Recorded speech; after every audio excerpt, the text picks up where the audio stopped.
He stepped out of the barn at dusk and froze when he saw her standing at the fence, trembling like the cold had torn straight through her. She held a cracked tin plate against her chest as if someone might rip it away. He took a slow step toward her, but she jerked back, eyes wide, ribs sharp beneath a filthy shirt. "Who hurt you?" he asked, voice low but steady. "Nobody," she whispered, though her shaking hands told a different story. "That's a lie," he said, stepping closer. She swallowed hard, her throat working like it hurt just to breathe, and she lifted the plate as though it explained everything. "Just food," she whispered.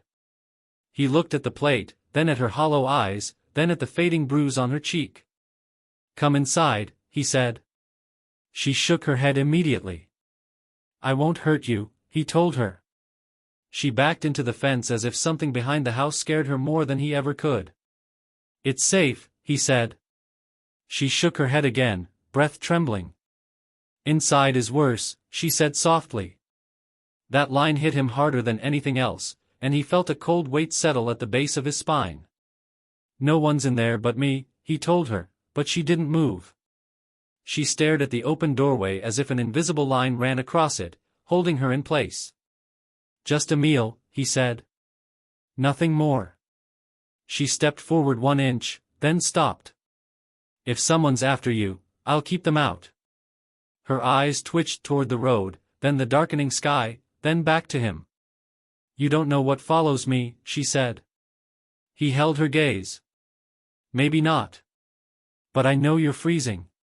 Her lips parted, but the words caught in her throat. A gust of wind pushed against her thin frame, and something in her posture cracked just enough. She lifted one bare foot and placed it on his porch step. She paused, breathing fast, like stepping closer cost her something she couldn't name. He waited, still and quiet. "I don't want trouble," she whispered. "You won't get any from me." Her second foot came up slowly, dragging her toward the doorway like the house pulled her in and pushed her away at the same time. She stopped at the wooden plank that marked the threshold, toes curling, as though crossing it meant surrendering something. "You're safe," he said again, softer now. She closed her eyes, inhaled sharply, then stepped inside. The door swung shut behind them with a heavy sound that felt too final in the quiet room. He set the small lantern on the table, its light barely touching the shadows pressed into the corners. She stood near the door, hands clasped around the cracked plate like she feared losing even that. "Sit," he said gently. She didn't move. He pulled out a chair and nudged it with his boot. "Just sit. Eat slow." She eased forward like each step checked for traps, then finally dropped into the chair with a soft thud. He set bread in front of her. She stared at it, her breathing quick and uneven. "Go on," he said. She tore the bread like she expected it to vanish, eating in small desperate bites that made his chest tighten. "You been out there long?" he asked. She didn't answer. Her eyes kept flicking toward the window, tracking something that wasn't there. "You don't have to be afraid." Her voice cracked. "You should be." He straightened. "Of what?" She swallowed, eyes trembling. "They don't stop." He took a breath, steady and stubborn. "You're safe here." She didn't believe him, he could see it in the way her shoulders curled inward. He stepped closer, careful not to startle her. "I need your name," he said gently, turning toward her. Her lips shook, the word trapped behind them. Her breath caught in her throat before the word even formed, as if speaking it might bring something out of the dark with it. She stared at him, fingers trembling around the plate. When she finally forced the sound out, it came thin and cracked. "Mara." He repeated it quietly. "Mara." She flinched like he'd struck her, eyes dropping fast to the table. He softened his voice. "It's just your name." She didn't answer. Her shoulders curled as though the name itself hurt. He set a cup of water near her hand. "Drink," he said. She grabbed it too quickly, spilling a line down her wrist before gulping the rest. She ate again, quicker now, like the silence pressed against her spine and she was racing it. "Slow down," he murmured. She shook her head, still chewing. The lantern light flickered across her face, catching the shadows under her eyes. He watched her glance toward the window again, sharp and fearful. "You expecting someone?" he asked. Her jaw tightened. "Don't ask. I need to know if—" "Don't," she snapped, and the sudden bite in her voice startled them both. She dropped her gaze instantly. "I'm sorry," she whispered. "I didn't mean, I just—" Her hands trembled around the bread. He pulled out the chair across from her and Saturday, "I'm not your enemy." She nodded once, but her eyes stayed fixed on the walls, tracking something he couldn't see. "Who's looking for you?" he asked again, quieter. She shook her head so hard her hair brushed her cheeks. "Nobody. Mara. Please don't." Her voice cracked. "Please." He leaned back, studying her like a man trying to understand a wounded animal that might bolt at any moment. "You're safe here," he said. She laughed once, but there was no humor in it. "Safe isn't real. It is in this house. No house is safe." The way she said it felt too old for her age, too certain. He watched her hands tremble as she lifted another piece of bread. "How long since you ate last?" he asked. She didn't look up. "Long, how long? I lost count." Her fingers shook harder as she held the bread close. He noticed her knuckles, scraped raw, dirt embedded deep, like she'd clawed at something. "Mara," he said gently, "did someone keep you from eating?" She stiffened, the question hitting some live wire inside her. "Just drop it. I can't help you if you can't help," she said quietly. "No one can." He felt something cold wrap around his ribs at the certainty in her voice. She refused to look at him. She kept glancing at the window, then the doorway, then the shadowed hallway, as if enemies lived in every corner. "Back to the wall," she whispered. "What?" "I can't sit with my back to the window." He frowned but didn't argue. He stood, lifted her plate, and moved it to the opposite chair. She followed him instantly, almost tripping in her rush to keep the window in her sight. She sat and continued eating, smaller bites now, quick but careful. He leaned on the table. "Whatever you're running from, I need to know if they're coming here." She closed her eyes, shaking her head. "Don't make me say it." "Say what?" "That they won't stop." The room tightened around them, the lantern flickering like it heard something too. He watched her chest rise and fall too fast. "Mara," he said softly, "you're safe." "You keep saying that," she whispered. "Why?" "Because it's true." "Not for me." Something about the way she said it made him feel like he was staring at a grave only she could see. Her fingers loosened on the edge of the table. Her face went pale. "You need rest," he said, stepping toward her. "No," she murmured, but her voice drifted like her body was already slipping away. "Mara?" She blinked slowly, the room spinning in her eyes. Her breathing hitched. She tried to stand and failed. He reached out and caught her as her knees gave way. Her head fell against his chest, her breath shallow and fading. Her fingers clutched his shirt once, then went slack. She collapsed fully into his arms, weight folding against him as if she'd been holding herself upright for far too long. She woke in his arms with a gasp so sharp it cut the air between them. For a second she didn't know where she was. Her hands curled like she expected chains instead of a man holding her steady. He felt her muscles tighten, felt her breath race against his chest. "Easy," he whispered. She jerked back, eyes wide and wild. "You're safe," he said again. She shook her head immediately. "No place is." Her voice carried a truth she hated but lived in. He watched her pull her knees in, wrapping her arms around herself like she needed to stay small to survive. "You fainted," he said. "You hadn't eaten in days." "I should go," she murmured. "You can't," he said. "You can barely stand." "They'll find me." "Let them try." She stared at him, confused by the calm in his tone. "Why do you care?" she asked. Because someone should, he said. And because you're here now. She shook her head again, slower this time, like every thought hurt. He sat across from her, elbows on his knees. Mara, he said, if someone's after you, they won't stop until they think they own you again. I'm not letting that happen. She swallowed hard. They don't let go, she whispered. Ever. Then marry me, he said. She froze as if the floor had dropped beneath her. What? You need protection. A name that shields you. A place no one can drag you from without going through me. You don't know me. I know enough. You shouldn't tie yourself to someone like me. That's not your call. She looked down at her hands, thin and shaking. I can't give you anything, she whispered.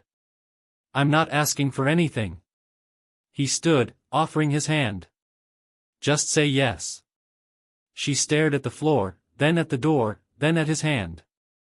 No joy crossed her face. No blush. No smile. Only relief. A tired, hollow relief that looked too much like surrender. Yes, she said quietly. By noon he had her on a horse, riding into town. People turned their heads the moment they saw her. Whispers crawled along the street. He ignored every one of them.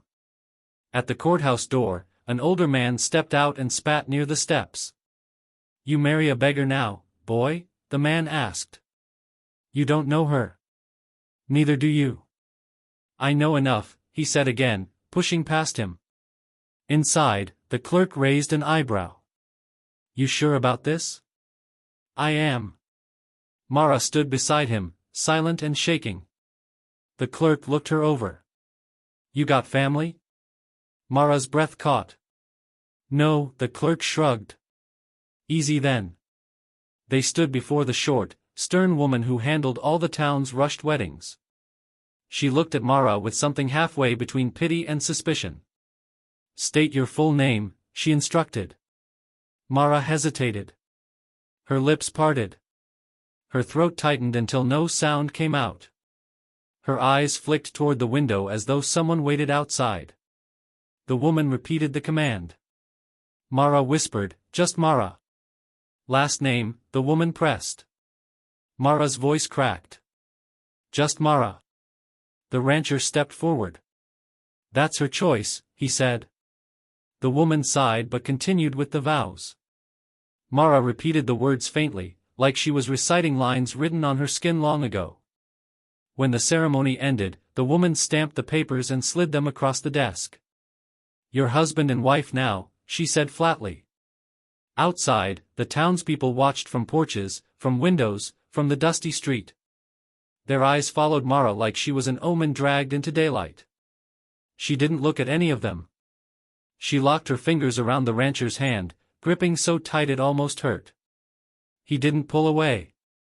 Their joined hands became the only steady thing between them as they stepped into the heat of the afternoon, the town buzzing with whispers they couldn't outrun. Mara's grip tightened again, too tight, almost desperate. She didn't let go, and he didn't ask her to. Night settled over the ranch like a heavy blanket, but Mara didn't relax. She held his hand with a grip so tight he felt the bones pressing together. He tried to pull back gently, but she only clutched harder. Mara, he whispered, you're hurting yourself. She shook her head, staring toward the windows. Don't let go, she said. Not tonight. He studied her face, the way her eyes tracked the shadows outside. What's out there? He asked. You won't believe me, she murmured. Try me. You'll think I'm broken. Are you? Some days. He squeezed her hand once. Tell me. She didn't answer. She just kept staring at the dark yard as if someone waited there without moving. When the wind pushed against the house, she gasped and pressed closer to him. Mara, look at me. I can't. Why? They watch when I look away. A chill pricked along his spine even though he didn't want to show it. Who? He asked. Them, she whispered. The ones who never stop. He stepped to the window and looked out. The yard was empty. The cattle were gathered near the fence, all facing away from the old well. "It's clean out there," he said. "Nothing's moving." "They don't move," she whispered. "They stand still. They stand so still you don't see them until they want you to." He turned back to her. "You're safe here." "Stop saying that," she said sharply. "You don't know what follows me." "Then tell me." She sat down on the edge of the bed, hands shaking in her lap. "The nights were the worst," she said. "Back there. Before I ran." "What happened?" "I heard whispers." He frowned. "From who?" "From the ones who wanted me gone." "People?" "Sometimes." She rubbed her arms, skin rising in goosebumps. "Sometimes it wasn't people." He sat beside her but kept a small distance so she wouldn't feel trapped. "Mara, nothing's out there." "You don't hear it yet," she said. "But you will." "Hear what?" "The calling." The word hung in the air like a weight set down between them. He didn't like the way it made his stomach twist. "Let's check the yard together," he said. "You'll see nothing's there." She shook her head fiercely. "I can't go out there after dark." "Why not?" "They'll come closer if I step outside." "Mara, please don't make me." He saw the genuine terror in her eyes and didn't push. He walked to the door and stepped onto the porch alone. The night felt too quiet, too still. The cattle didn't move. Their ears twitched, but none of them turned toward the well. He scanned the fence line, the barn, the shadows near the troughs. Nothing. When he turned back, Mara stood in the doorway, shaking violently. "Come inside," she whispered. "Now." He stepped in slowly. "There's nothing there." "Not for you. For anyone." "They hide when you're alone," she whispered. "They know when you're scared." He touched her arm lightly. She flinched. "You need rest. Rest is when they come back." "Mara, you don't understand." She backed away from the doorway, retreating into the room as if the dark outside pushed against her spine. "They always stand where the cattle won't look," she whispered. He blinked. "What does that mean?" "Animals know. They see what people don't." He frowned and glanced toward the window again. The herd still faced away from the well, pressed tight against the opposite fence. "Something happened to you," he said. "Something worse than you're saying." "It doesn't matter," she murmured. "It follows anyway." He moved toward her slowly. "Whatever it is, it can't get in here." "You're wrong," she whispered. He opened his mouth to argue when a faint sound curled through the night like a breath pressed against glass. A whisper. Soft. Close. Too close. His heart thudded once, hard. "What was that?" he asked. Mara's eyes filled with tears. "Now you hear it." The whisper slid against the window again, and he felt the hair rise on the back of his neck as the sound curled into his ear, cold and real. He spun around so fast the lantern shook on the table, its flame trembling like it heard the whisper too. His breath hitched, eyes scanning the room for something he couldn't name. "You heard it," Mara whispered from the corner. Her voice held no triumph, only dread. "Tell me you heard it." "It was the wind," he said, though the lie tasted thin. "No," she whispered. "Don't pretend." He stepped toward her, but she held up a shaking hand. "Don't follow those voices," she said. "They lead you to the wrong places." He stared at her chest rising too fast, her pupils wide as if the room itself was closing in. The whisper still clung to his memory like cold breath. "Mara," he said, "I need answers." "No answers," she murmured. "Only danger." "Someone hurt you," he said. "Someone did something. And whatever it is, it's still haunting you." She turned her face away. "Leave it buried." "I can't," he said. "Not when whatever follows you might come here." She flinched at the word buried, and the reaction was too sharp to ignore. He watched her shift her weight, almost guarding a part of the floor with her stance. It made something click in his mind. "What's under there?" he asked quietly. "Nothing." "Mara. Don't." Her voice shook like thin ice. He stepped around her and dropped to one knee, pressing his palm against the wooden boards. One plank dipped slightly, softer than the others. Mara grabbed his shoulder. "Stop," she whispered. "Please." He felt her hand trembling. "I need to know," he said. "If I'm going to protect you, I need the truth." "The truth destroys places," she said. "It destroys people." "Let it destroy me then." "Not you." She shook her head, tears filling her eyes. "You don't understand." "Then help me." She backed away, shaking so badly she had to brace herself against the wall. He wedged his fingers beneath the loose board and pried. The wood lifted with a long, tired groan, like something waking from a long sleep. Mara covered her ears as if the sound hurt. Beneath the plank lay a folded letter, yellowed and frayed at the edges. He reached for it. "Don't touch it," she cried. "Please. Leave it." He ignored the plea and lifted the letter. Her breath collapsed into a sob. "Why is this under our floor?" he asked. She slid down the wall, hiding her face. "Because I had nowhere else to put the truth." He unfolded the letter. The handwriting was shaky but desperate, ink pressed deep like each word carried weight. It read like a warning written too late. A woman begging someone, anyone, to save her daughter from a violent rural clan whose name scratched at the edge of his memory. A powerful name. An old name. A name whispered with caution across the town. His chest tightened. "This them?" he asked, holding the letter. Mara curled tighter into herself. "Don't say their name." "They're after you?" "They always were." "Why?" "Because I didn't stay dead," she whispered. The words hollowed the air between them. He crouched in front of her. "What does that mean?" She squeezed her eyes shut, shaking her head. "I escaped what was meant to end me. They don't forgive that. They don't forget." "They tried to kill you?" "They tried to erase me." Her voice cracked. "There's a difference." He stared at the letter, at the shaky plea from a mother who must have known the darkness closing in. "This woman, she wrote this for you?" "She wrote it for Hope," Mara whispered. "Hope died before she finished the last line." He swallowed hard. "They can't touch you now." She lifted her eyes, and the fear in them made his certainty crumble. "You don't know them," she said. "You don't know what they call justice. You don't know what they bury." "Then tell me."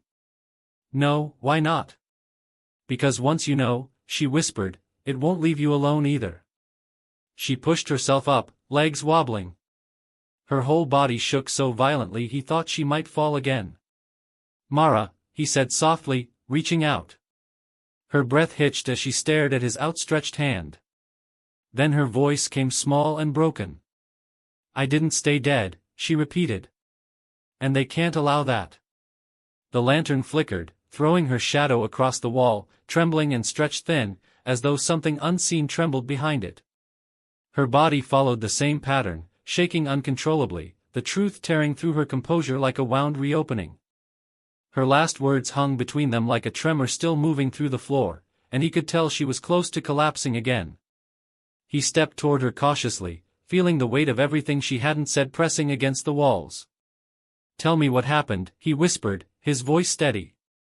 Mara leaned against the wall, eyes unfocused as if she were seeing something far behind him rather than the room itself. "You won't believe it," she murmured, her voice breaking under the memory. "Try me," he said. She shook her head, breathing like each inhale carried pain she couldn't hide. She slid slowly to the floor, pulling her knees close as though bracing for something heavy. "They were supposed to bury me," she said softly. "Not literally, but close enough." He crouched beside her, wary of pushing too hard. "Tell me how." She rubbed her palms together, shaking visibly now. They wanted to erase me, she whispered. Not kill. Erase. He felt the word settle cold in his chest. Who? He asked. My family, she said, voice flat with old terror. They owned the land, the fields, the silence. And they thought owning me was their right from birth alone. He sat back slightly, the truth forming sharp edges around them. What did they do? He asked. Mara closed her eyes. They planned a ceremony. A binding. Something that would tie me to them forever. His breath hardened. You were a child? She nodded. A tool. That's all I was. He looked at her thin frame and felt anger rising hot and sharp. How did you escape? She opened her eyes slowly, as if waking into a nightmare. I ran when they fought among themselves, she said. I ran until my feet bled. He exhaled hard. They came after you. She nodded, gripping her sleeves. They always come. But I hid. I hid everywhere. Barns.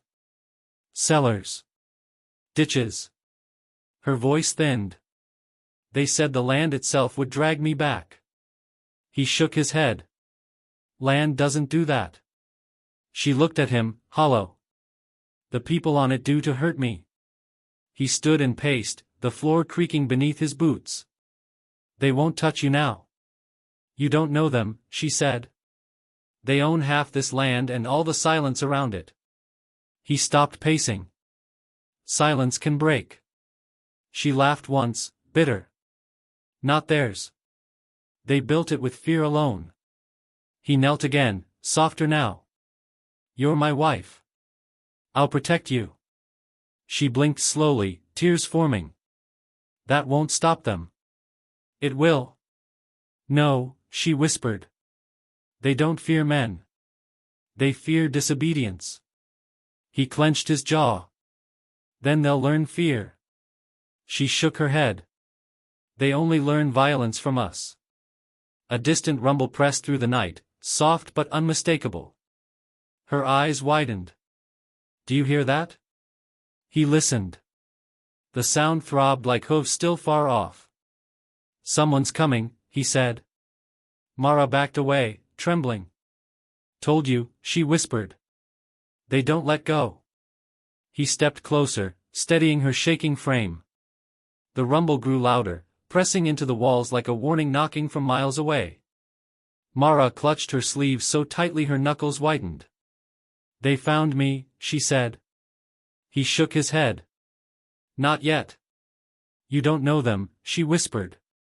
They follow the broken. They follow those who escaped. He moved to the window, peering into the dark stretch of land leading toward the road. Nothing showed, yet the tension wound itself around his ribs. They won't take you, he said. Mara shut her eyes. They already did once. He turned. But you ran. Running isn't freedom, she breathed. She pressed her hands to her chest as if holding herself together. When you think something is dead, you don't expect it to rise. He frowned. You rose. They won't forgive that. He stepped closer. Then let them come. She shook her head. Don't say that. They listen when challenged. He reached for her again, slower this time, letting her see every movement before it happened. You're with me now, he said. She breathed shakily. They'll come. Then we face them. Her eyes drifted toward the window. You don't understand, she whispered. They arrive long before their bodies do here. The low rumble of hoofbeats grew heavier until it pressed against the walls like a warning knocking from the earth itself. Mara stiffened, breath shallow, eyes wide with the same terror she carried since the night she appeared at his fence. He felt her body tense beside him, her fingers curling into her palms so tightly her nails dug into her skin. Stay with me, he whispered. She shook her head. They're here. The hoofbeats rolled closer, steady and slow, not the rush of strangers but the arrival of men who already believed they owned whatever they came for. He stepped toward the front window and peeled back the curtain just enough to see outside. Lantern light from the porch spilled across the yard, dim but enough to catch the shapes of horses approaching the gate. 3 riders. Then 4. Then 6. All in a line, moving like they didn't need to hurry because the night itself opened the way for them. Mara whispered, "Told you." He didn't answer. He opened the door and stepped onto the porch, the boards creaking softly under his boots. The riders stopped at the gate, their silhouettes tall and rigid. One man called out, voice thick and sure. "We know she's inside." He didn't move. "You're not welcome here," he said. "Not tonight. Not ever." The man on the lead horse chuckled, a slow cold sound. "She belongs to us. You know that. She's my wife. That don't matter." He tightened his jaw. "It matters to me." The man leaned forward. "She's not yours to claim." "She's not yours either," he said. The riders shifted, their horses stomping against the dirt. Mara appeared in the doorway behind him, shaking so hard she had to grip the frame to stay upright. "Don't go out there," she whispered. He glanced back at her. "I'm right here. They won't leave. I'm not asking them to." She shook her head. "You don't understand what they do." The lead rider stared at her through the dim light. "Girl," he called, "you coming or we dragging you out?" Mara's breath broke. "No," she whispered. "No." He stepped forward, blocking their view of her. "You're not taking her." "We already had her," the man said. "She ran." "She don't get to run twice." "She's not yours," he repeated. "Not anymore." The riders whispered among themselves, faint words he couldn't make out. When they quieted, the lead man said, "You think you can stand between us and what belongs to our family?" "Yes." "Then you're a fool." He took a breath, forcing himself steady. "Whatever claim you think you have ended the second she crossed my fence. She's safe here." "She's never safe," the man said. "Not from us. Not from what she owes." Mara whimpered behind him. "Don't let them near me," she whispered. He didn't turn around. "They won't touch you." "She knows what she left behind," the man said. "She knows what we started." Mara whispered, "Stop talking. Please." The lead rider lowered his voice. "We came to finish what was supposed to be done years ago." The words hit him like a nail driven through wood. "You lay a hand on her, you'll regret it," he said. The man smiled. "We don't need to lay hands. We just need to take back what's ours." "She's not property," he snapped. "She's a woman. Not to us." "Then that changes now." The horses shifted again, hooves scraping the dirt like knives dragging. Mara reached for his arm, her grip desperate. "Please go inside," she whispered. "They won't fight you if you're alone." "I'm not leaving you. They'll hurt you." "Let them try." She shook her head, tears slipping down her cheeks. "You don't know what they keep hidden." The lead rider raised a hand, and the others went silent. "You got a day," he said. "One day to give her back. Then we take her. Peaceful or not." He stared at him. "You won't get her." "We will," the man said. "We always do." The riders turned their horses slowly, like they had all the time in the world, and the sound of hooves moved back toward the road. But as they rode away, the lead man called over his shoulder, voice cutting through the night. "We finish what started years ago." Mara sagged against him, trembling so violently he feared she might fall. The promise echoed through the yard long after the riders were gone, settling over the ranch like a storm that refused to break. The echo of the rider's promise clung to the night long after the hoofbeats faded down the road. Mara stood frozen in the doorway, gripping the rancher's sleeve with fingers cold enough to feel brittle. He closed the door slowly, the sound too heavy for the quiet room. "They're gone," he whispered. Mara shook her head. "They never leave." "Not really." He turned to face her. They said they'd be back tomorrow. They won't wait, she whispered. They never wait. They watch first. He felt the truth of that crawl beneath his skin. Sit down, he said. She didn't move. Mara, he murmured, sit.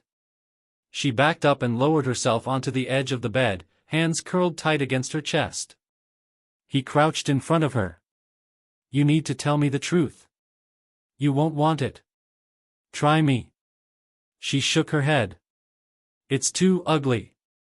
I can handle ugly. Not this. Her breath came unsteady, shallow. He rested his hands on his knees. I can't protect you if I don't know what you're running from.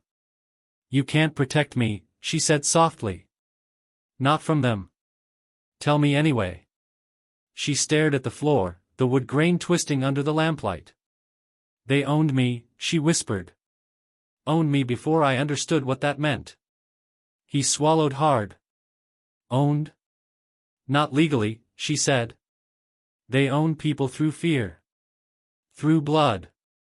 Through old traditions no one speaks about out loud. He felt the room tighten around her words. What traditions? She shivered. Inheritance. Not land. Not things. Bodies. Futures. She rubbed her hands together as if trying to wipe away memories. When a girl in that family turns a certain age, she's claimed. His breath stuck. Claimed how? Bound, she whispered. Tied to whoever the elders choose. No say. No escape. He felt a slow burn of anger rise in his chest. They tried to force you into that? Tried, she repeated, voice cracking. They succeeded. They decided who I belonged to before I was born. He shook his head. You're not theirs. I was, she said. Until I ran. He leaned closer. Tell me what they did. She blinked fast as tears built beneath her lashes. They prepared me like an object, she whispered. Not a person. They said I'd carry the family line. That my voice didn't matter. That my future wasn't mine. He felt sick. How did you get away? Mara's eyes drifted to the window, as if seeing another world layered over this one. They locked me near the old well, she said. Underground. Said it was part of the ritual. Said I needed to learn silence. He clenched his jaw. They imprisoned you? They called it tradition. How long? She hugged herself tighter. Days. Maybe more. I lost time down there. You were alone? At first, she whispered. But the walls weren't quiet. He didn't breathe. What do you mean? The stones remembered things, she said. Not voices exactly. More like echoes. Girls before me. Ones who didn't run. He stared at her. Are you saying, they've done this for generations, she whispered. And the ones who didn't escape, the family buried the truth along with them. He felt the cold settle deeper. They killed them? Not always. Some were married off. Some vanished. Some died down there. She pressed her hand to her mouth. I heard scratches on the stone. I don't know if they were real or if my mind was breaking, but I heard them. I heard someone whisper my name before anyone living had ever spoken it. He sat beside her slowly, careful not to startle her. You survived. I crawled out when they were fighting, she whispered. I ran until my feet bled. I didn't look back. They were going to bury you alive. They were going to bury who I was, she said. Bury the part of me that still hoped.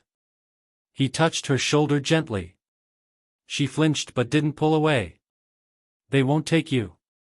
They came tonight, she whispered. They always come when they sense weakness. He shook his head. We're going to them tomorrow. Not waiting here. She grabbed his arm. No. You can't step on their land. I have to. They'll destroy you. Let them try. Her eyes filled with tears. You don't understand the power they hold. The silence they control. The fear they grow. I understand enough, he said. I understand they hurt you. I understand they won't stop unless we stop them. She lowered her head, shoulders shaking. Why didn't you ask sooner? Because I didn't want to force you. You should have, she whispered. Maybe the truth would have saved us sooner. He squeezed her hand gently. It'll save us now. She breathed shakily, tears sliding down her cheeks. Why didn't you tell me? He asked softly. You would have left me, she whispered. Never. She looked at him, eyes trembling. You don't know what you're promising. I do, he said. She swallowed, voice barely a breath. They won't stop until I'm back underground. Then we fight, he said. She closed her eyes. Tomorrow? Tomorrow. He stood, grabbing his coat from the chair. The movement carried straight into what came next. He pulled on his coat, the fabric brushing his shoulders with a sound that felt too loud in the tense silence. Mara watched him with wide, terrified eyes, her fingers gripping the blanket like she needed something to hold her to the earth. Don't go out there, she whispered. Not yet. He shook his head. We can't wait. They set the rules tonight. Tomorrow we break them. She stood slowly, legs shaking, breath uneven. If you walk onto their land, they'll crush you. They don't fight fair. I'm not asking for fair, he said. I'm asking for an end. Mara stepped closer, her voice trembling. They don't end. They outlive everything. He touched her arm gently. Then we force it. She swallowed hard. If we go, I go with you. You don't need to. I do, she said. It started with me. It ends with me. He hesitated, then nodded. Then we go together. He opened the door, letting in the cold air that smelled of dirt and old wood. Mara wrapped her thin shawl around her shoulders, her breath forming small clouds as she stepped beside him. They walked toward the horses in silence, the night pressing close around them.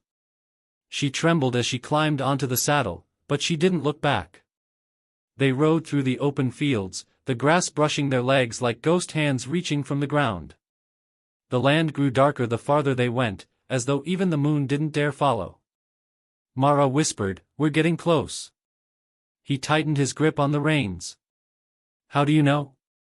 The air changes, she murmured. It always did. The wind felt heavier, carrying the faint smell of old stone and deep earth. He recognized none of it, but Mara's breath came faster. Turn here, she whispered. Toward the grove. He guided the horse toward the small cluster of twisted trees. Beyond them, the land dipped into a shallow hollow where an old house stood slumped against the night. Its windows were black and empty. The roof sagged, and the wooden boards looked warped, as though the house had soaked up every scream it ever heard. Mara froze. That's it, she whispered. He looked at her face, pale and tight with memory. This is where they held you? This is where they keep everything they want to stay hidden. He dismounted first and reached for her. One step at a time, he said. She nodded, sliding off the saddle with shaking legs. They approached the house slowly. Mara stopped halfway to the porch, staring at the ground. The well is behind it, she whispered. I hear it. He didn't hear anything, but he trusted her fear. He placed a hand on her back. We face them inside first. She nodded reluctantly. He pushed open the door, and it groaned like something waking. The inside smelled of damp earth and stale air. A few broken chairs lay scattered, and the walls were scarred with deep scratches. Mara stopped just inside the doorway, breathing fast. I lived in that corner, she whispered. They locked me there for days. He felt rage burn in his chest. Why the scratches? He asked. Girls, she whispered. Before me. He swallowed hard. They did this to others? Generations. She stepped back, shaking harder. We shouldn't be here long. A voice echoed from the rear of the house. You came. Mara froze. The rancher turned, fists clenched. Men stepped out from the shadows near the back doorway, their lanterns throwing long, warped shapes along the walls. The clan. 6 men. The same riders from the night before. The leader stepped forward. We told you to bring her back, he said. And you did. She's not yours, the rancher said. The man sneered. She always was.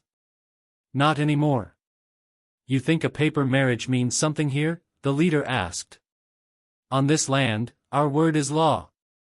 Mara stepped forward slightly, voice shaking. I'm not yours. I never was. The men laughed softly. You were chosen, the leader said. Chosen to keep the line. Her hands shook as she whispered, I'm not a tool. You ran from your place, he said. Now you return. The rancher stepped in front of her. She's not going anywhere with you. They circled him slowly.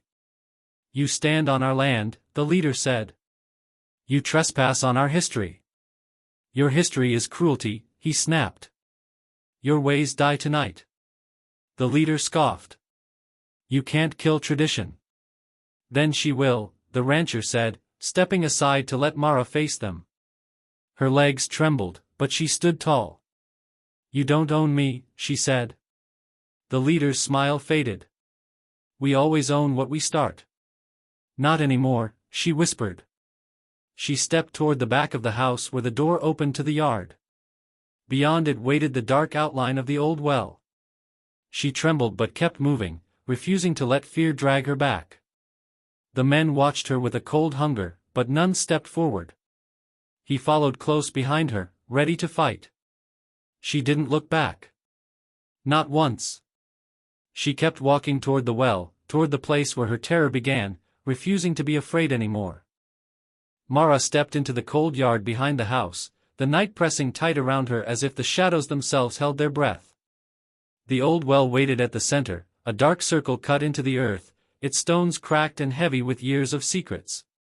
She stopped several feet away, trembling so hard the rancher feared she might collapse, but she didn't fall. She just stared at the place where her terror was born. I can't do this, she whispered. You already are, he said, staying close enough to catch her if she faltered. The clan men filed out of the back door slowly, forming a crooked half-circle behind her. Their boots scraped the ground in low, confident steps. The leader smirked. Home, girl. Mara flinched but didn't look back. Not anymore, she whispered. He laughed. You think walking out changes anything? You think a few words free you? She lifted her chin, though her voice shook. This place doesn't own me.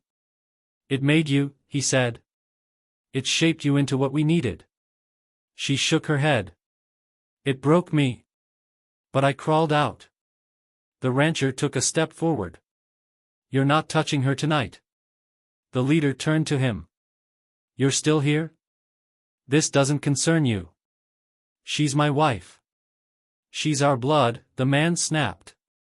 Our future. Mara's breath caught. I'm not your future. You never had a choice, the leader said. Your mother knew it. Her mother knew it. Mara's voice cracked. My mother begged for me in that letter. She tried to save me. She failed, he said. You were chosen the moment she birthed you. Mara closed her eyes, steadied her breath, and stepped closer to the well. The rancher reached for her. Careful. I need to do this, she whispered. She knelt beside the stones, her hand hovering over the rim. The cold air rising from below made her shiver. I thought I'd die here, she said. Buried under their silence. The leader scoffed. You should've. Would've saved us trouble. She opened her eyes, tears forming but not falling. I didn't die. You couldn't kill me. You couldn't bury me enough. The rancher moved behind her, steady as a wall. "You're not alone." "I know," she whispered. "That's why I can speak now." She reached into her pocket and pulled out the worn letter, edges frayed from years hidden under floorboards. The leader stiffened. "Where'd you get that?" "My mother wrote it," she said. "She warned someone. She tried to expose you." "It changes nothing," he growled. Mara shook her head. "It changes everything." She held the letter over the well, fingers trembling. "I'm done carrying this." The leader stepped forward. "Girl, don't you dare." The rancher blocked him instantly, pushing him back with a hard shoulder. "Stay where you are." The man snarled. "Move or bleed." "Try it," the rancher said. Tension snapped tight through the yard. The other men shifted, hands twitching toward hidden knives. But Mara didn't move from her place at the well. She looked inside the darkness as if facing an old enemy that finally held no power. "This is the last thing tying me to you," she whispered. She let the letter fall. It drifted, light and weak, then vanished into the deep black throat of the well. The leader's face twisted. "You foolish girl." Mara stood slowly, wiping her cheeks. "No," she said softly. "For the first time, I'm not." The rancher moved to her side, taking her hand. The leader spat on the ground. "You think this frees you? You think you walk away?" "Watch us," the rancher said. The men looked at each other, their confidence cracking under the weight of something they didn't understand. Their power had always been built on silence, on fear, on tradition whispered behind locked doors. And Mara had shattered it with a single choice. The leader's voice faltered. "You don't know what you've done." Mara met his eyes. "I ended it." He stepped back, unsure for the first time. The others followed, retreating slowly, their boots dragging like the land itself pushed them away. When they reached the edge of the yard, the leader stopped once more, but his voice had lost its iron. "If you leave this place, don't come back." Mara tightened her grip on the rancher's hand. "I won't," she whispered. The men disappeared into the shadows, their presence shrinking until the night swallowed them whole. Silence settled over the yard again, but this time it wasn't the choking silence of fear. It was the quiet after a storm breaks. Mara leaned into the rancher, her breath soft and relieved. "It's over," she whispered. "It's over now." He wrapped an arm around her waist. "Let's go home." Together they walked away from the well, leaving the darkness behind them step by step, heading toward a future no one else would own.